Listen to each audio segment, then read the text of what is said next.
کان کے اندر ڈسچارجز اگر پرانے آہستہ آہستہ ہوں، اس کی اور بہت سی آپ کو میں دوائیں پہلے بتا چکا ہوں. کلکیریا کو بھی اس میں پیش نظر رکھنا چاہیے. کلکیریا کے متعلق کہتے ہیں کہ اکثر یلو ڈسچارج ہوتا ہے، اور میں نہیں سمجھ سکتا کہ یہ یقینی ہے یا اتفاقی طور پر نوٹ ہوا ہے.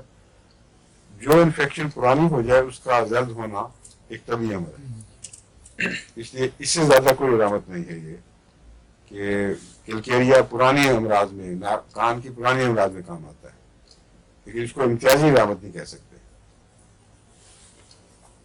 کان کے جو پیچھے پردے ہیں، اس میں یہ بات میں نے محسوس کی ہے کلکیریا میں، ان پردوں میں تھکنس ہونے کی وجہ سے وہ جو وائبریشن کو، نروز کو کنوے کرتے ہیں، ان میں کمزوری آ جاتی ہے، اور غالباً اسی قسم کا اثر یہ آنکھ کے پردوں پر بھی ڈالتی ہے.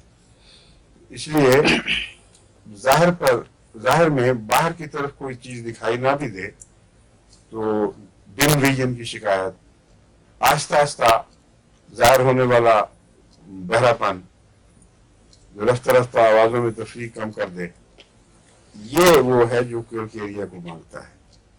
اور اس میں میرے تجربے میں بھی ہے کہ ایسے کان جنہوں نے رفتہ رفتہ بعض تمیز چھوڑ دی تھی بعض آوازوں کی، بعض پچ کو سنتے تھے، بعض کو نہیں سنتے تھے، ان کو جب کلکیریا کاپ کھلایا گیا کچھ عرصہ تو بالکل صاف ان کی آواز ہو گئی.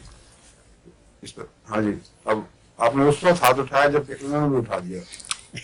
جسوال صاحب نے جس وقت انگلی اٹھائی اس وقت آپ نے ہاتھ اٹھا دیا.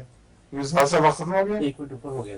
اچھا اب نہیں، باقی پھر سے انشاءاللہ اپنے سوالات لکھ لیں. کل میں نے آپ کو کہا تھا کہ آخر پر 15-20 منٹ سوالات کے رکھیں گے، اب مگر آپ نے یاد کرانا ہے اگلی دفعہ سے انشاءاللہ. السلام علیکم.